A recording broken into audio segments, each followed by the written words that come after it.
musuhnya itu dalam satu pemerintahan ya. Saudara ingat musuhnya siapa? Prabowo ya.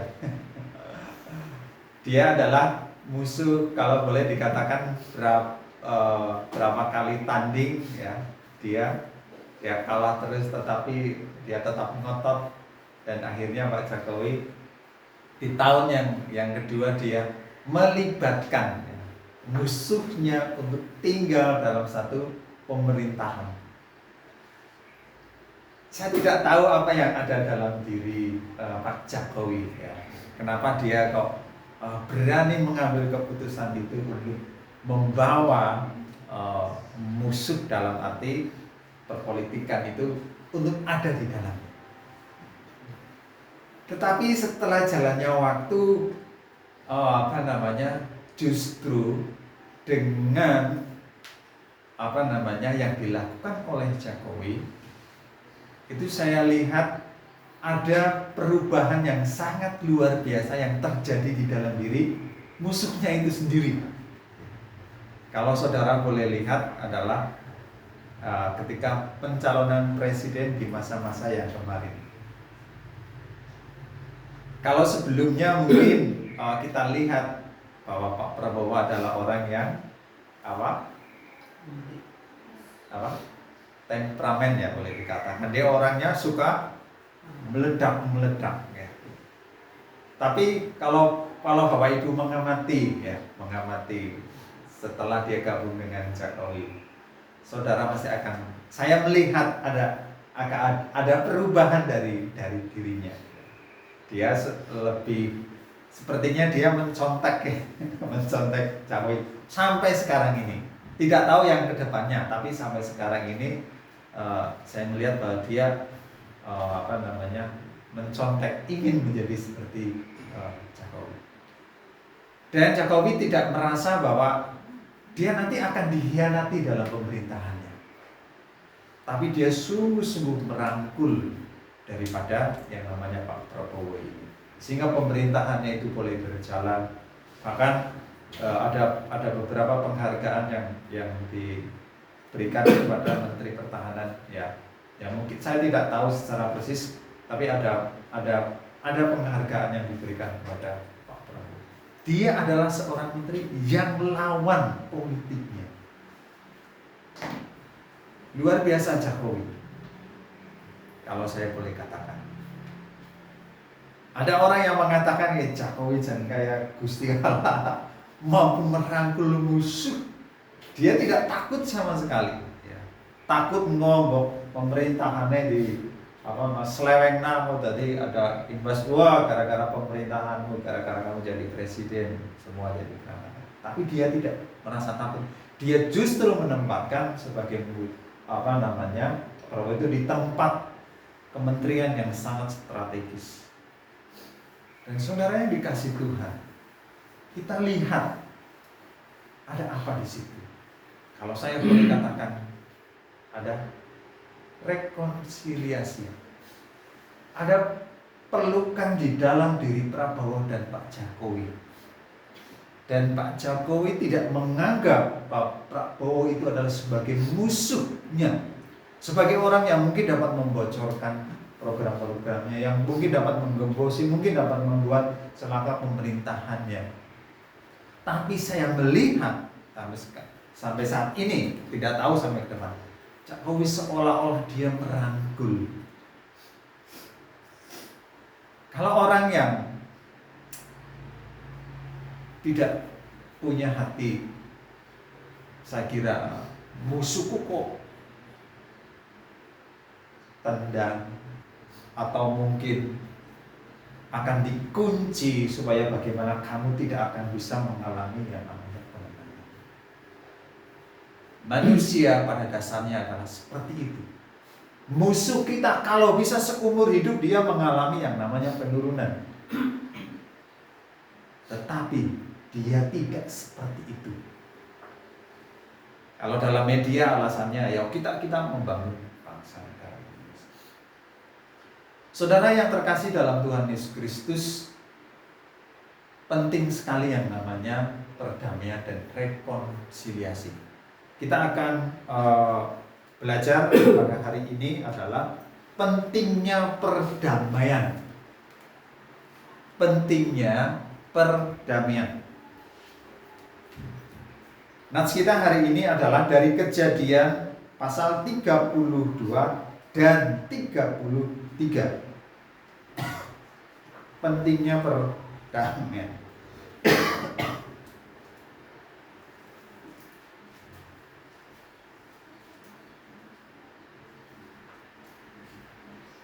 Saya menulis seperti ini. Dengan memiliki perdamaian, maka kita akan mempunyai berkat yang dialirkan oleh Tuhan.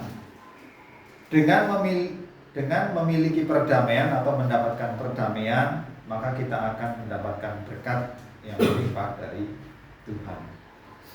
Siapa di sini kira-kira yang akan mendapat berkat dari perdamaian itu sendiri? Ya. Kalau kita melihat tadi Pak Jokowi dan Pak Prabowo, siapa yang mendapat berkat hasil dari perdamaian mereka? Mungkin ya secara pribadi adalah Pak Prabowo mendapat berkat. Jokowi saya tidak tahu. Dan kita sebagai masyarakat kita juga mendapat berkat. Artinya apa? Ada istilahnya dingin adem ya. Ada keademan. Kalau sebelumnya mungkin ada mencium sana sini, tapi ketika kepalanya diciduk adem ya, berarti nggak ada. Itu salah satu akibat kalau kita melihat dari Pak Jokowi dan Prabowo. Pentingnya perdamaian. Saya menulis ada 2. Dari Kejadian pasal 32 yang ke A. Yang ke A adalah untuk mendapatkan perdamaian perlu digumulkan. Untuk mendapatkan perdamaian, ya, di sini adalah Yakub. Untuk Yakub mendapatkan perdamaian, dia perlu yang namanya untuk menggumuli, ya. Kalau Yakub tidak perlu perdamaian, mungkin dia tidak perlu menggumuli.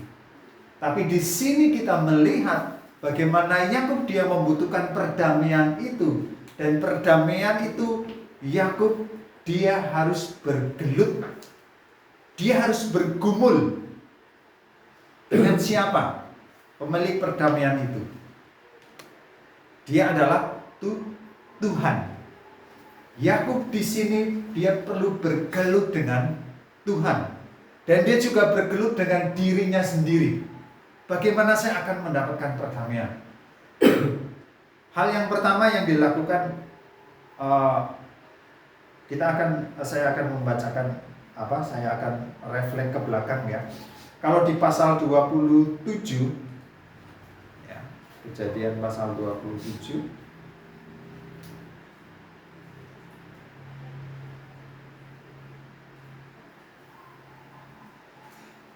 ayatnya yang ke-38 dikatakan di sana, kata Esau kepada ayahnya, hanya berkat yang satu inikah ada padamu? Iya Bapak, berkatilah aku ini juga ya Bapak. Dan dengan suara keras menangislah Esau. Kita lihat ini latar belakang ya, latar belakang Esau boleh dikatakan berkatnya dicuri, diminta ya. Dan salah satu sumbernya adalah ibunya, Ribka. Ya. Ketika berkat itu tidak didapatkan oleh Esau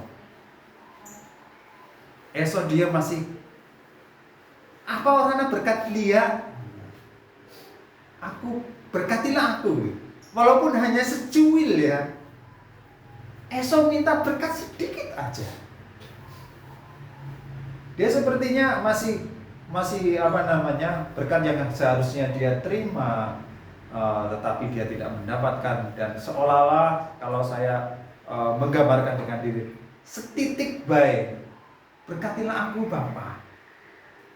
Artinya sepertinya Esau menyadari. Tetapi dia tidak, Bapa mengatakan tidak ada berkat itu untukmu. Lalu di dalam ayat yang ke-41 kita lihat.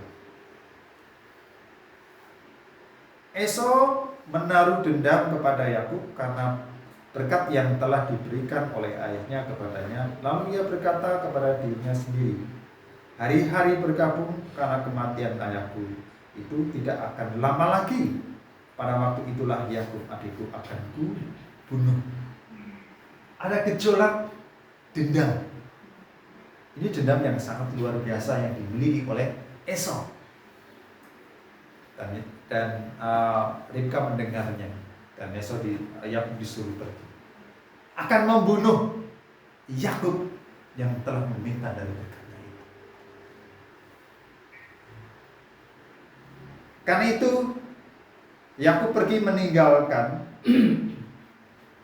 Ishak dan pergi ke rumah saudaranya Laban untuk mencari istri baginya.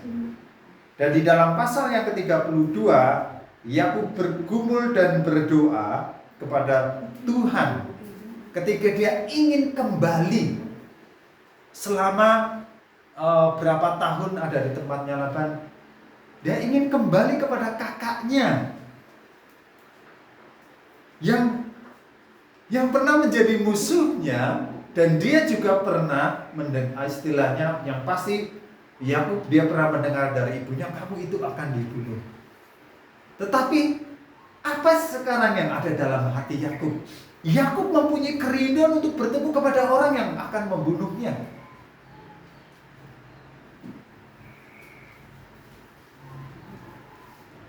Orang seperti Yakub, dia punya kerinduan untuk bertemu dengan kakaknya yang pada dasarnya dia akan membunuh, yang akan mencelakakan.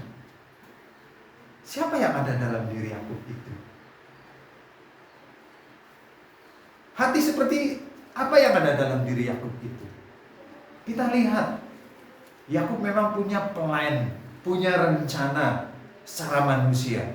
Salah satu rencana yang boleh saya gambarkan, dia akan memberikan hadiah di kelompok A, maju ke depan, di belakangnya ada istrinya Lea, nomor 2 ada lagi kelompok lagi, dan yang paling belakang adalah Yakub dan Rahel. Dia plan daripada Yakub, wah jangan-jangan kok ngerano kakakku kasih dendam karo nyong, mau paling mati gue ngarep dewek. Persembahan gue ngogari Lea, ngonek wis ngerti wah nyong gari kabur. Itu gambaran saya hanya menggambarkan mungkin itu. Tapi tidak sampai di situ, dia justru tetap bergumul dengan Allah.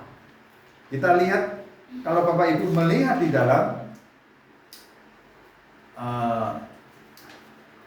ayat yang ke-11 dan 12 dari pasal 32.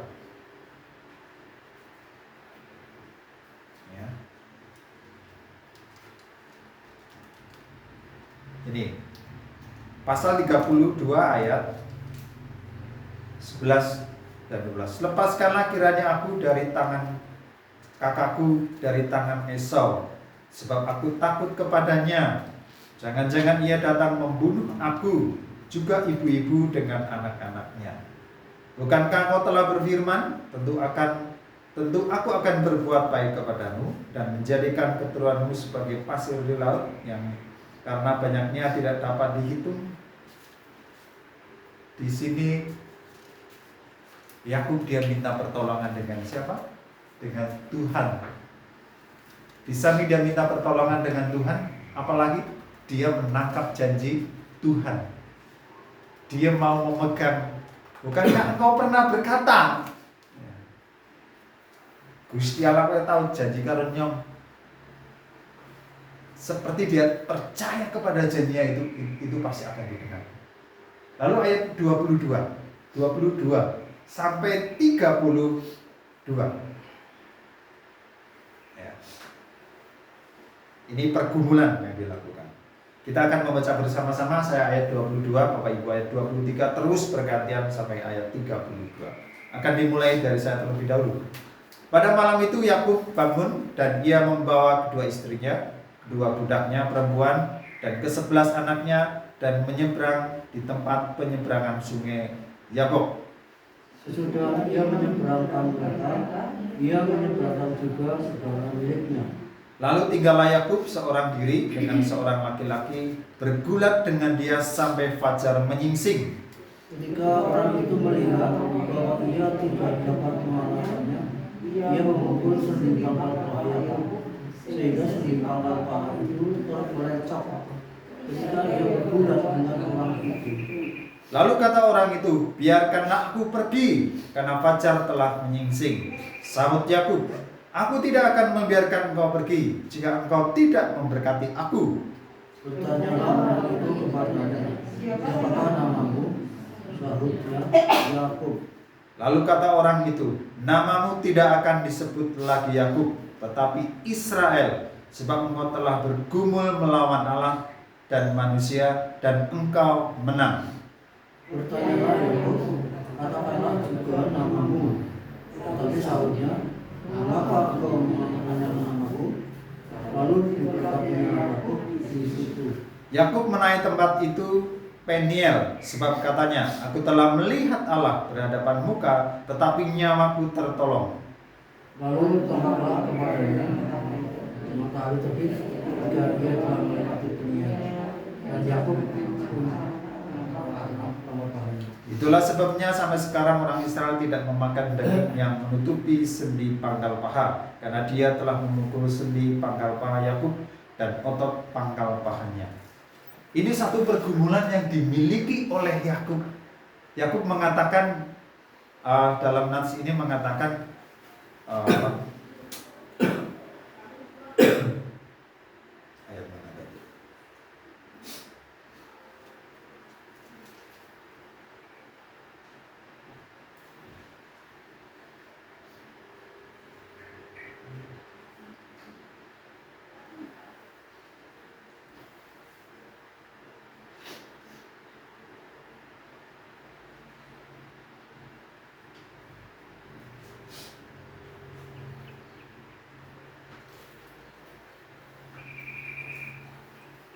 Lalu kata orang itu, namaku tidak akan disebut lagi Yakub, tetapi Israel, sebab engkau telah bergumul lawan Allah dan manusia.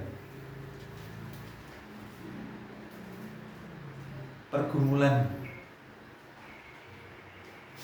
Saya tidak tahu apa namanya, kalau ini literal adalah berarti dia berjuang sungguh-sungguh sampai katakan di sini dia pincang, ya. Tapi kita tahu bahwa Yakub juga dia punya pergumulan untuk bertemu dengan kakaknya. Dan di sini dia meminta berkat.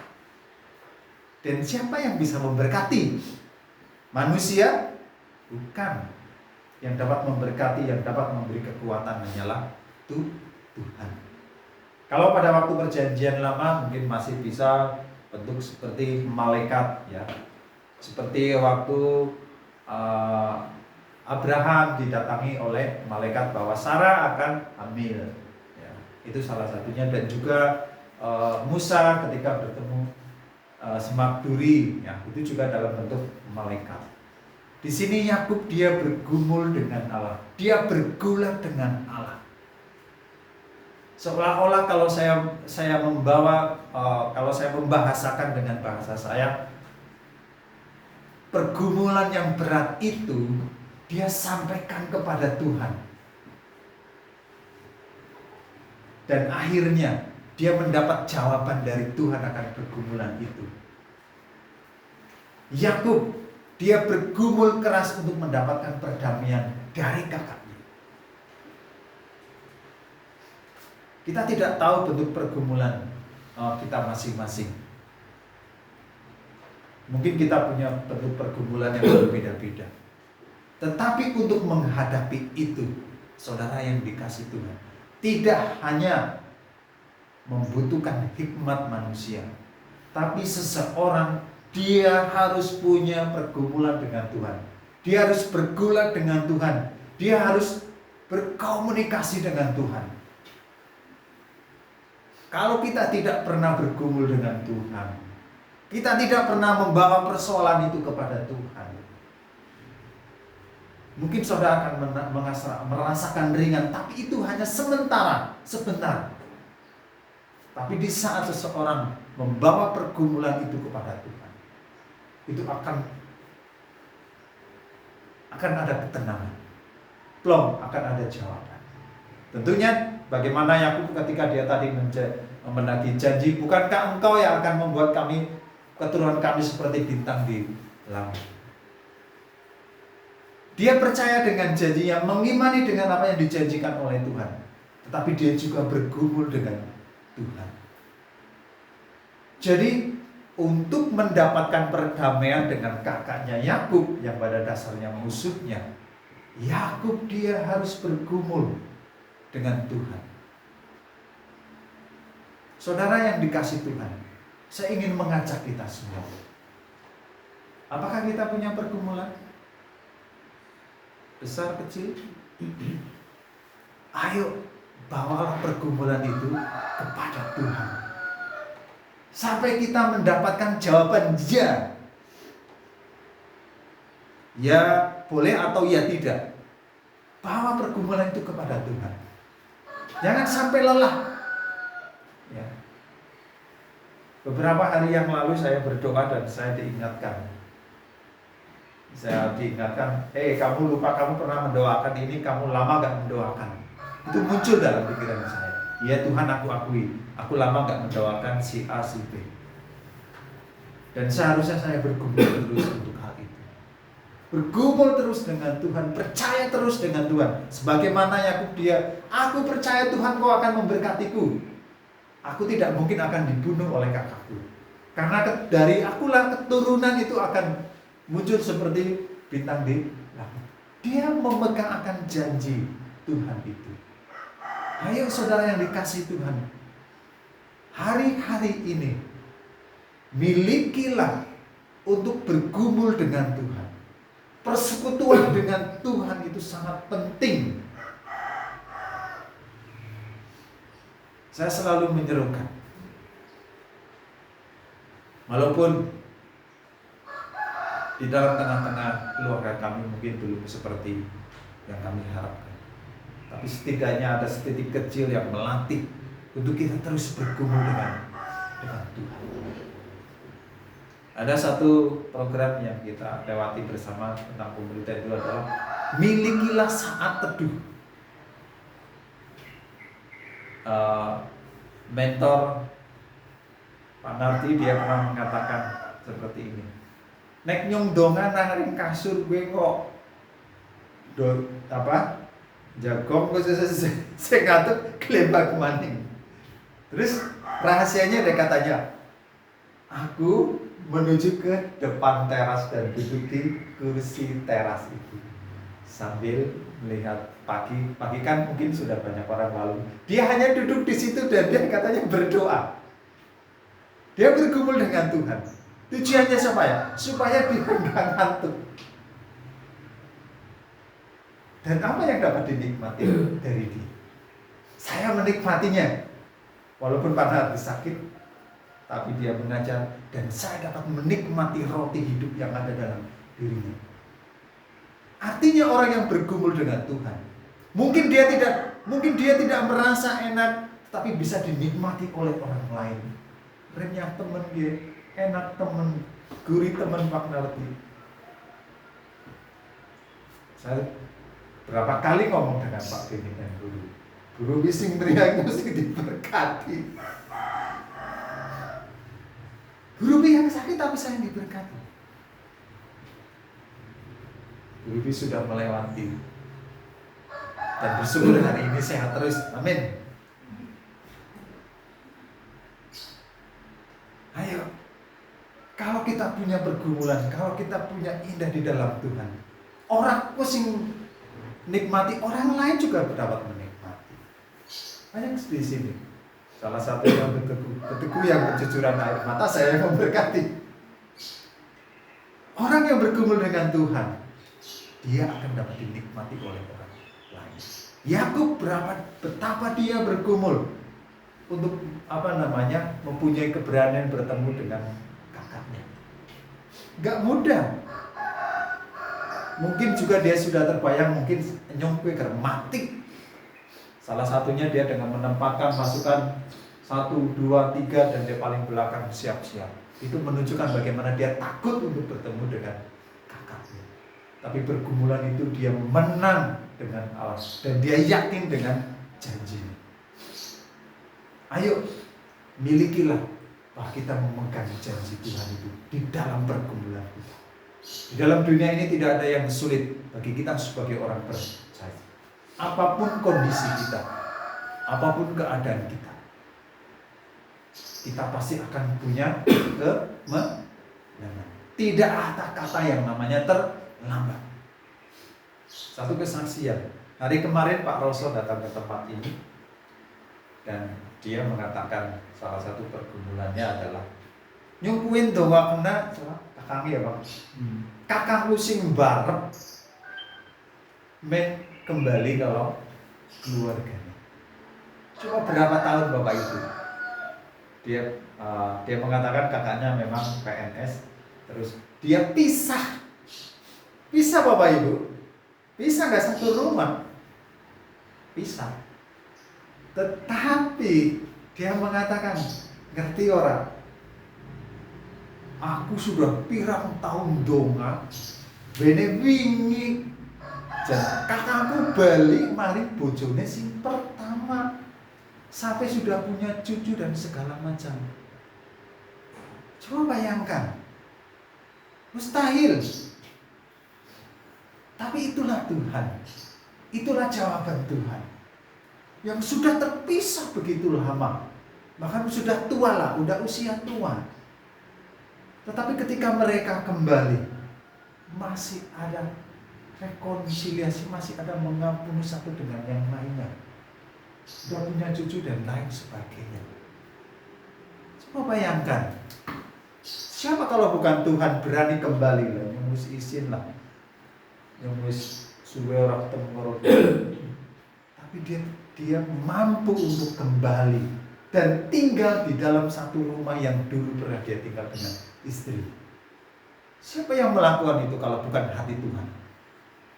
Kalau bukan hati Tuhan mungkin akan canggung, akan merasa gengsi. Tetapi hati Tuhan, saya tidak tahu apakah pengaruh dari doa ataukah dia sudah bertobat, hanya dia memutuskan, usia aku sudah tua, aku mau kembali pada istriku. Saya tidak bisa bayangkan tangisan apa yang ada di sana. Cucunya, anak-anaknya melihat bapak dan ibu mereka duduk bersama lagi. Saya tidak bisa bayangkan betapa bahagianya anak-anaknya pasti, yang pernah melihat mereka berdua dan akhirnya rukun kembali, tinggal dalam satu rumah kembali. Itu adalah, kalau saya melihat dari kesaksian Pak Roso, adalah dia selalu berdoa untuk kakaknya. Yakub dia berdoa, Yakub bergumul, Yakub percaya dengan janji itu. Tapi untuk mendapatkan itu, dia harus bergulat. Dia tidak cara saya orang sireng, orang leha-leha, orang ungkang-ungkang. Dia perlu benar-benar bergumul dengan Tuhan. Bisa mengikis ketakutannya, bisa mengikis kesombongannya untuk mendapatkan harta warisan, dan terkikis semua. Bahkan saya yakin Yakub juga siap mati. Untuk nek seadanya yang mati ya wis. Tapi saya mau berdamai. Dia ingin berdamai dengan Yesus. Jadi untuk memperoleh perdamaian perlu adanya pergumulan dengan Allah lebih dulu. Ada pembersihan dengan Allah lebih dahulu. Ya. Ada proses untuk mendapatkan hal itu. Yang kedua, saudara yang dikasih Tuhan, pergumulan menghasilkan perdamaian. Pasal 33.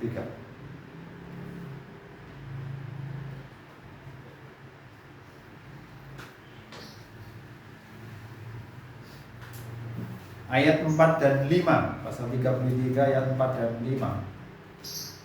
Tetapi Esau berlari mendapatkan dia, didekapnya dia, dipeluk lehernya, dan diciumnya dia, lalu bertangis-tangisanlah mereka. Kemudian Esau melayangkan pandangnya, dilihatnya perempuan-perempuan dan anak-anak itu. Lalu ia bertanya, siapakah orang-orang yang beserta engkau itu? Jawab Yakub, anak-anak yang telah dikaruniakan Allah kepada hamba-Mu ini. Apa yang dialami oleh Yakub? Ketakutan itu terjadi. Ketakutan itu tidak terjadi sama sekali. Justru apa yang terjadi? Yakub, kalau di sini ayat 4, tetapi Esau berlari mendapatkan siapa? Dia. Didekapnya dia, dipeluk lehernya, dan diciumnya dia, lalu bertangis-tangisanlah mereka. Siapa yang merespon pertama kali? Yang ingin perdamaian itu? Bukan. Yang merespon pertama kali adalah, kalau kita melihat musuhnya sendiri, Esau sendiri yang merespon. Dia lari. Di sini dikatakan didekapnya dia, dipeluk lehernya, dan diciumnya dia, lalu bertangis-tangisanlah mereka.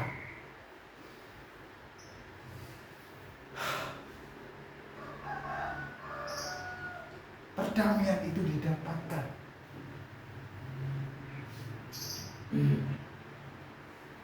Musuh yang akan membunuh dirinya, justru dia membawa tangan yang lembut, memeluk.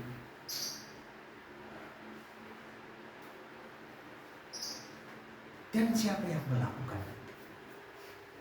Seorang pembunuh, seorang musuh. Kalau bukan hati Allah yang ada dalam diri Esau, tidak akan terjadi. Seolah-olah tidak pernah ada namanya gap, seolah-olah Esau tidak pernah ditipu oleh Yakub. Esau hanya ingin memeluk adiknya.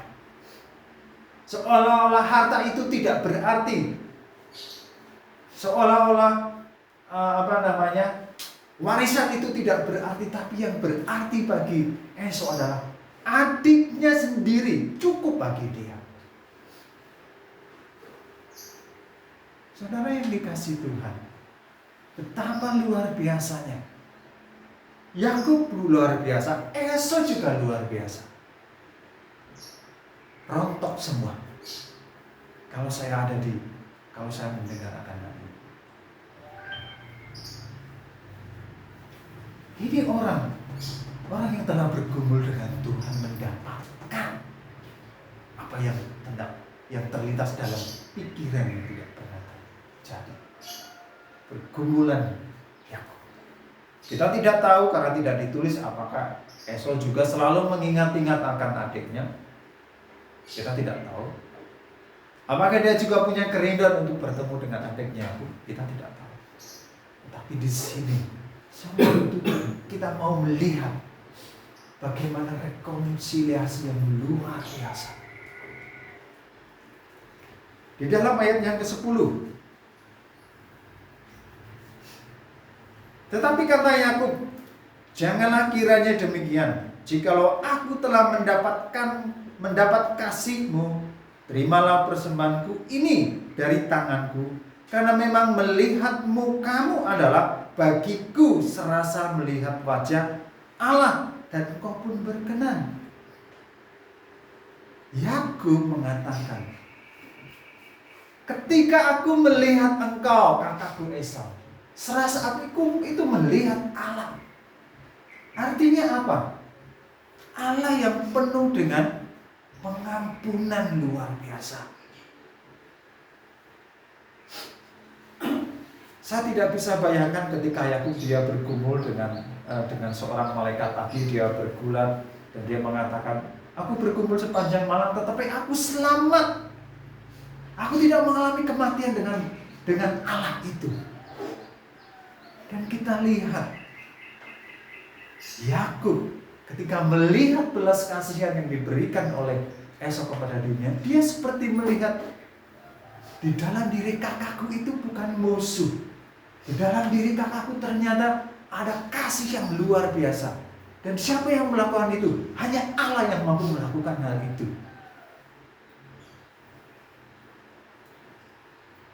Luar biasa. Allah begitu mengasihi. Esau sesungguhnya punya dasar untuk membuat perhitungan dengan Yakub, sebab 2 kali ia ditipu oleh Yakub. Tetapi Esau tidak mewujudkan demikian itu, dan Esau memilih menyambut Yakub dengan pelukan, tangisan yang erat dan hangat.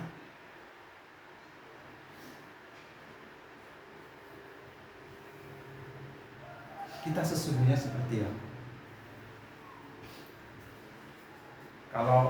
Kalau saya beralih kepada zaman sekarang, kita sesungguhnya seperti Yakub. Siapakah kita di hadapan Tuhan? Orang berdosa.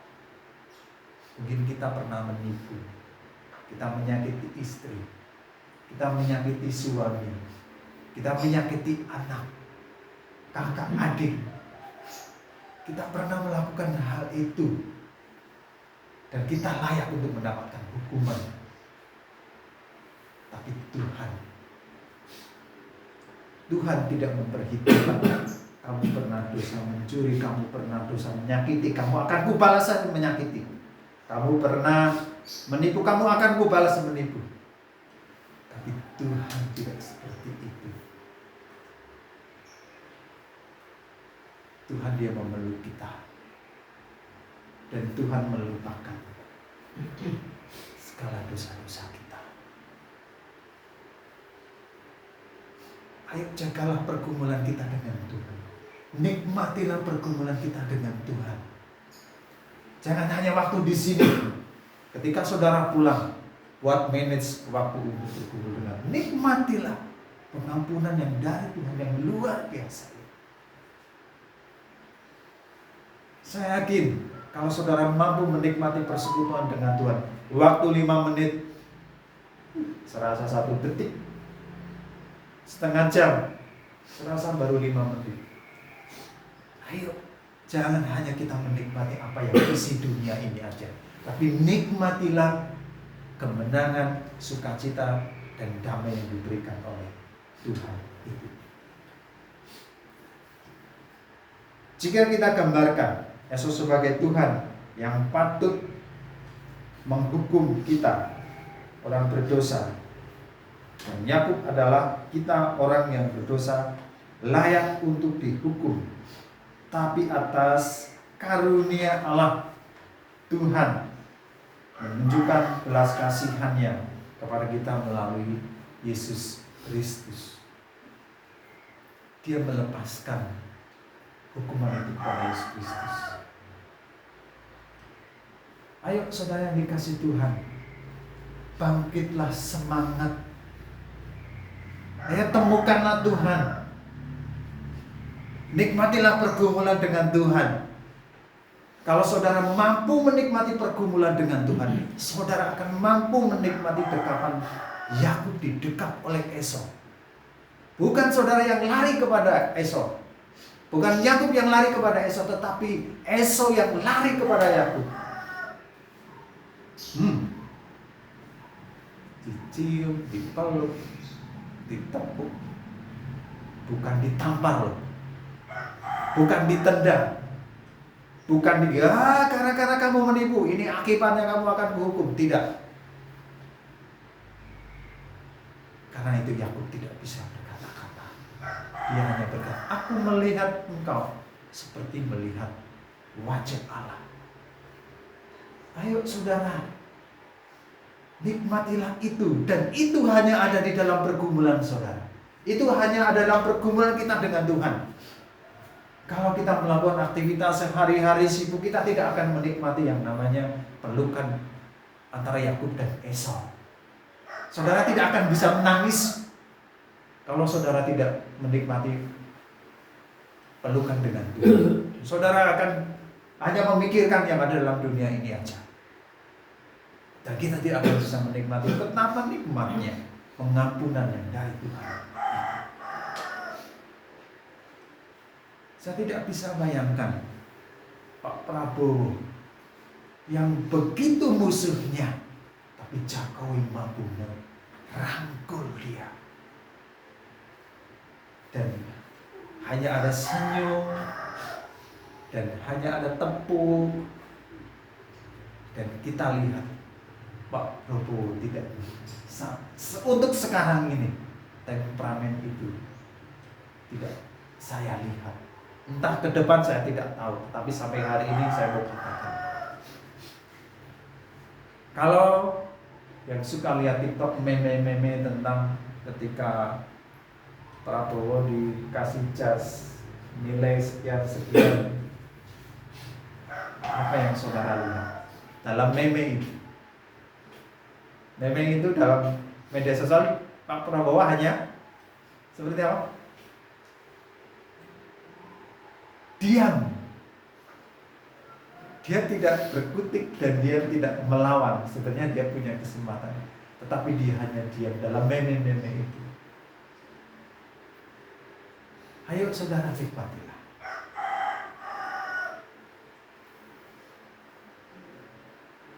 Saya ingin mengajak kita memuji satu pujian.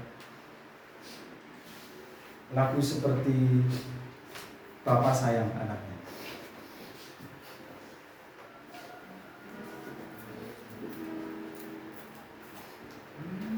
Jadi karena lagu ini doa, silakan saudara berdoa menurut apa yang saudara tangkap.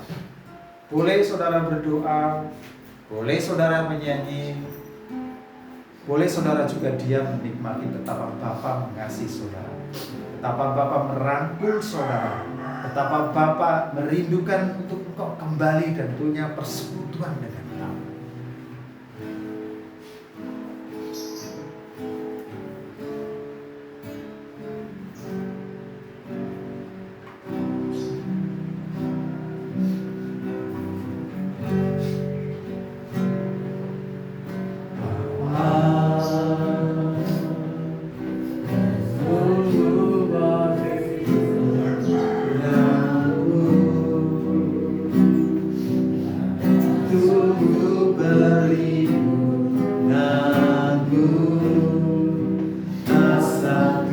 Kuasa mampu bisa